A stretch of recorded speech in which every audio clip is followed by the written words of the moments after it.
Hi everyone, it's Bex. I just wanted to share today a little bit about what God spoke to me over the last lockdown, actually, so it's quite apt. As with, I'm sure many of you, I took up a couple of hobbies that may or may not have stuck, one of which was mosaicing.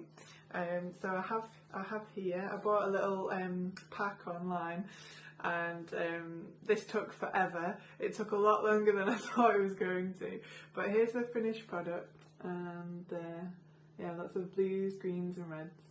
And as you can see, I had all these little tiles, and then I had to cut them up, so particularly the red, they had to be quite thin because they were creating a border for the florets.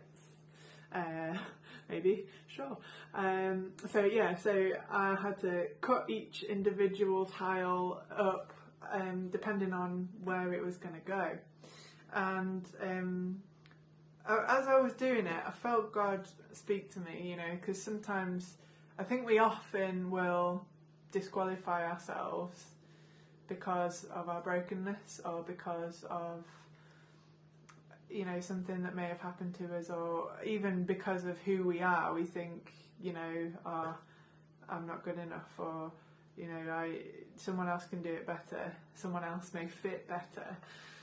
And I really felt God sort of teach me that he's the person that makes the final picture. He's the one that's putting everybody in the right place, and he knows who fits where and what fits where. And you know, sometimes we may think, oh well, I'm a funny shape, or well, I don't look like the other clean cut full tiles, you know, I'm a bit pointy and I'm a bit jagged, but actually you have a perfect fit somewhere else.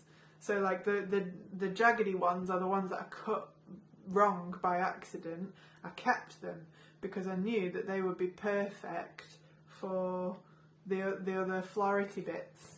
So these bits, I knew they'd be perfect for those, so I kept hold of them. And this is what God was saying to me. He was saying, you know, don't disqualify yourself, because I have a perfect place for you. You have a perfect place in my will. And Paul, quite famously in Corinthians, talks about this whole idea of everybody having their own place and having their own responsibility in the kingdom of God. And so it's 1 Corinthians 12, and he says, verse 12, he says, just as a body, though one has many parts, but all its many parts form one body, so it is with Christ. And then verse 15, it says, now if the foot should say, because I'm not a hand, I do not belong to the body, it would not for that reason stop being a part of the body. And if the ear should say, because I am not an eye, I do not belong to the body, it would not for that reason stop being a part of the body. If the whole body were an eye, where would the sense of hearing be? If the whole body were an ear, where would the sense of smell be? But in fact, God has placed the parts in the body, every one of them, just as he wanted them to be. If they were all one part, where would the body be? As it is, there are many parts, but one body. And later Paul goes on to talk about how actually not only do we all have a part, but we all need each other. And it really challenged me, you know, if you're anything like me, you'll often doubt your own abilities, and you'll often sort of wonder what you can offer.